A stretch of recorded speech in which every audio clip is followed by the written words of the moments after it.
Welcome back into the GSMC Sports Podcast for our final segment of the day, where we are going to be diving into whether or not the Golden State Warriors can be players for Lauri Markkanen in the offseason for a big-time trade, because as we know, the Warriors, notably losing Klay Thompson this offseason, are sort of falling into a space here where they're grasping onto these final years of Steph Curry's career. And there's a question as to what do they see for themselves in the near future, because they have a variety of different assets from both. They have done a very good job holding on to. Good job is sort of subjective, because if you think that there's a move they should have made prior to, then they could have let go of them there. But the Warriors have protected their trade assets for years to come, and those could end up being very valuable picks down the road, depending on how this Warriors era goes here to close out with Steph Curry. And again, it's just a matter of what direction they want to go in. They actually have they also have a number of young players that have been key contributors for them, most notably Jonathan Kuminga and Brandin Podziemski. You can throw in there as well Trayce Jackson-Davis and Moses Moody. So they do have young talent on the roster as well that they think can be some semblance of what the next era of Golden State basketball looks like. But we are just kind of back in a situation like we were a couple years ago, where it seems like the Warriors have these two coexisting timelines of players playing alongside one another. And by all means, in a perfect world, that is not a bad problem to have whatsoever. Talent for now and talent for the future.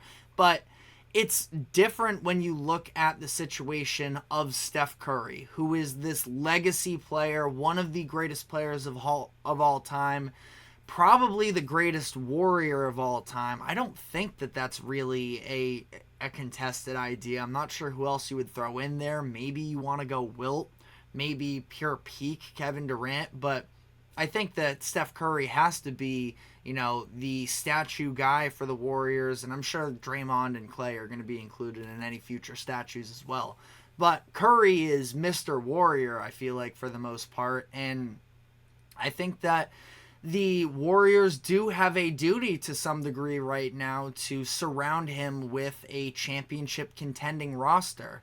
And right now, that is just not the case. But this Lauri Markkanen deal is sitting on the table for them in what could be a very fascinating addition for them. And we've talked a little bit about the possibility of it before. Just yesterday, Shams Charania put out a report about what the package would have to include for the Warriors to be able to get Lauri from the Utah Jazz. Quote, the Jazz asked the Warriors for Jonathan Kuminga, Brandin Podziemski, Moses Moody, and multiple first-round picks in exchange for Lauri. That is definitely a pretty substantial price there. Talking about 3 of the 4 young players that I mentioned, probably the 3 with the highest ceiling. I'm still a Moses Moody believer. I like Trayce Jackson-Davis too, but I don't know if he'll ever be anything more than a rotational big. And I don't know how high Moses Moody's ceiling is necessarily either, but I'm a fan of him. I have been. I'm sticking with my guy there. But, Kuminga and Podziemski are legitimate guys at this point. They have pretty much already arrived, and those are 2 solidified rotation players, plus another potential player, and all of their draft capital. That's a steep price to pay for Lauri, and I don't think that would put them in true championship contention. Now, I would say it probably puts them in that second tier of contenders, where I would say the first tier of contenders is the Oklahoma City Thunder, the Denver Nuggets, and the Minnesota Timberwolves.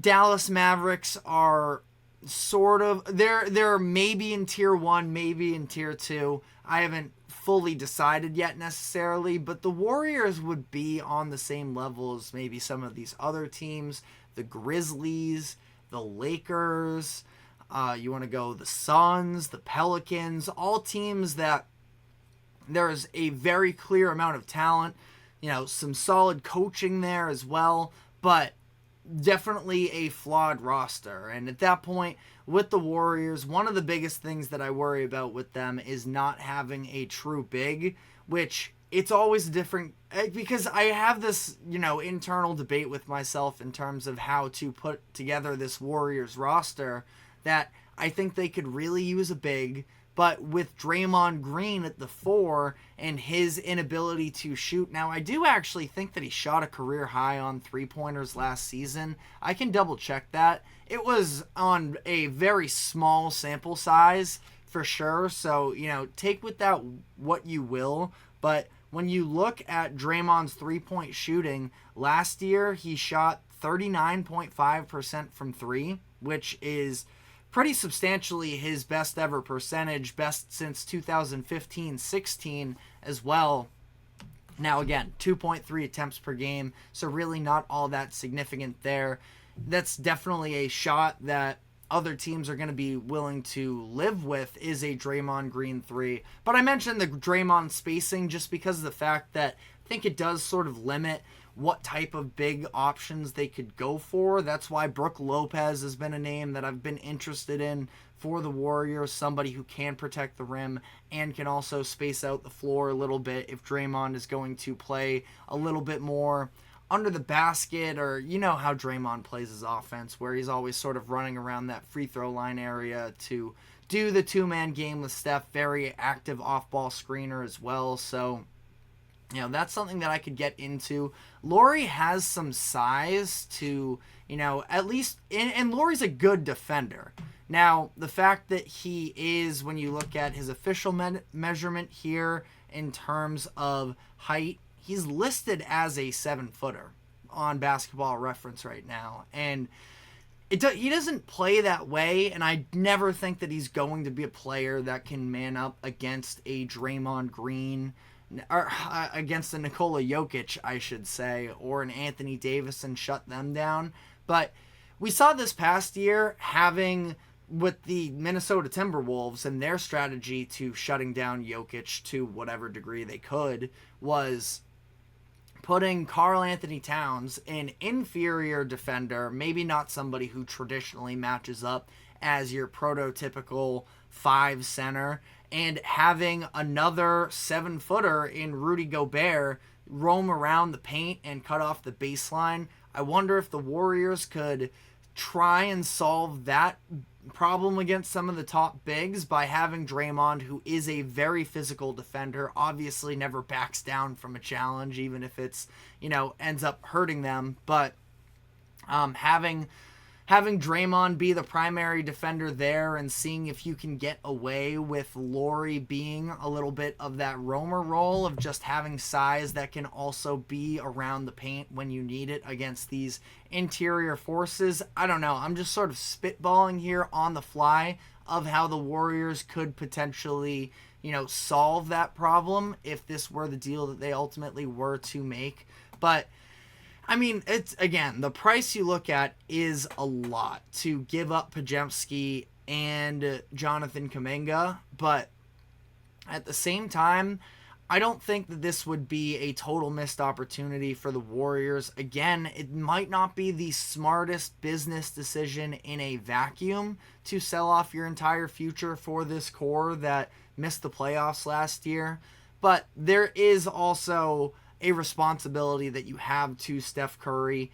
If you're the Jazz, I wouldn't be in a rush to get rid of Lauri by any means if I were the Jazz, but he is also somebody who is going into his age 27 season, and the rest of the Jazz roster is pretty underdeveloped, that it doesn't necessarily seem like there is a window of championship contention that Lauri and the Jazz share in common. But again, somebody that's not getting into his 30s anytime soon. He's entering the final year of his contract, is somebody that I could definitely see the Jazz paying, especially with Danny Ainge, as we've talked about, just sort of makes what he feels like is the best decision in a vacuum, as opposed to how does it play into our overall vision. So Ainge is going to be a stickler in this type of a deal, and for that reason, I don't think anything gets done this offseason. Now, if it sounds like the Jazz season isn't going well and that Lauri doesn't have interest in coming back in the offseason, that maybe they can go and make a move at the trade deadline, but I think we're going to have to wait a little bit. I have a comment from him. Would you do this trade? The Hawks get Andrew Wiggins, Brandin Podziemski, Moses Moody, and a first-round pick, and the Warriors in turn receive Trae Young. I think my gut reaction would be no. That is a very interesting, because I feel like I haven't seen a lot of Trae to the Warriors concepts out there. Now, Trae, the talent is absolutely there. I don't know how that necessarily improves the Warriors roster, though. I mean, it would get them off of an Andrew Wiggins contract that is a negative at this point, and the Warriors feel like they can turn him around. And with that organization, I'm not entirely ruling it out, but at this point, Wiggins does seem like he is a negative contract. The fact that he's going to be making, $30 million for years to come is pretty tough under these new financial regulations. And Podziemski is another one of those rotational players. That being said, I mean, Trae Young is also significantly better. So it's an interesting, what would the identity of that Warriors team be? It would be two ball handlers and letting it fly. And I think that it could be interesting that, Trae could learn a lot from playing under Steph Curry, essentially. I think there are only so many established stars that Trae would take on a little bit more of a number 2 role. And I would like Trae Young to be a little bit more unselfish. Now, again, he's an incredible talent. When the ball isn't hit in his hands, a lot of the time it's in a worse offensive creator's hand. But I still think you need to have a team that runs a little bit more balanced. And Curry, the way that he has made a living off of the off-ball movement into, a big part of his game while still being a primary creator himself, would be an interesting thing for Trae Young to sort of learn from. He says, Hawks are looking to rebuild and receive a young player while the Warriors can compete and have a young point guard to compete for the future. I mean, that's the thing, is Trae at this point, I mean, let me double check the age here, but he's got to be probably no older than 25, 26 years old at this point. He's going to be turning 26 later this year. So, yeah, I mean, he could be somebody, when you talk about a 2 timelines, and in this concept that you just threw out there as well, Jonathan Kuminga would remain on the Warriors, and you would still have a little bit of that 2 timelines thing of Trae Young and Jonathan Kuminga. Even if things don't work out with Curry, you can talk yourself into a little bit of a nucleus there. Maybe you want to throw Trace Jackson Davis in that conversation as well. So it is definitely an interesting concept.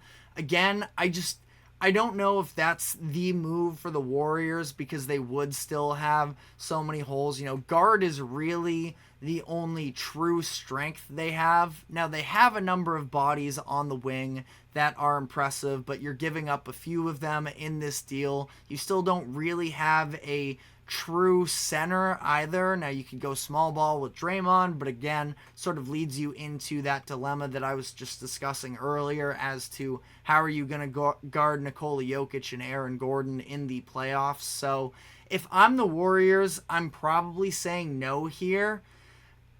But it's an interesting, Trae Young's a talent that is worth taking a gamble on for some organizations. And again, ultimately, I would go no from the Warriors' perspective, but I think that over a couple drinks, you could maybe talk me into the concept of having this. Trae Young got a lot of Steph Curry comps, obviously, coming out of college as to what he could be. And to some degree, he's not Steph Curry by any means, but at least play style wise, I think that it's the leadership a little bit and the sacrifice that he needs to buy into a little bit more. And I feel like Steph Curry could, install that a little bit in his game. I think it could be very, very beneficial to Trae Young himself to some degree.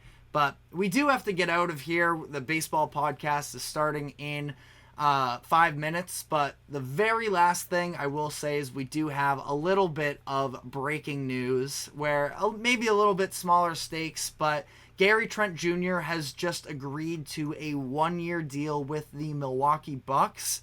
Now, details around this have not come out yet, but Trent said he wasn't going to take a minimum deal with the Denver Nuggets. Would be a very interesting turn if he does end up taking a very cheap deal in Milwaukee. Gary Trent Jr. is going to be an impact player next year, and I really do like that addition for the Bucks. You know, our comment section here got some ews in the chat. I'm curious what that is to, because I mean, I think that the Bucks could definitely benefit from having another legitimate guard option. I would say that he's an upgrade over Malik Beasley from last season.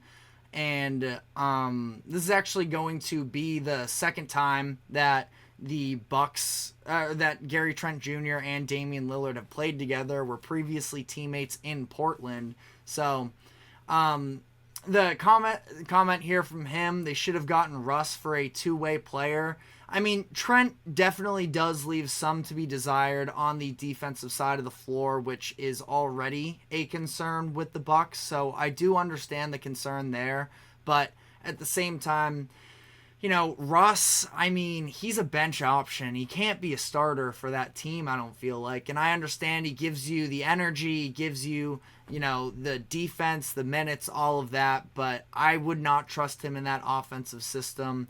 I think he would get in the way a little bit, I should say, but I really don't hate this for the Bucks. But that's something that we are maybe going to have to look into a little bit more tomorrow, because we are out of time here. Thank you very much to all our contributions from the comment section. Love when we get to make this show a little bit more interactive. But that is all the time we have. Of course, remember to like, follow, subscribe to everybody. Remember to check us out on social media as well for more exclusive short content. Thank you to the support from him, and we will be back tomorrow afternoon, same time as always at 2:00 p.m. Eastern. So I am TJ Mabardi, and we will see you tomorrow. Take care.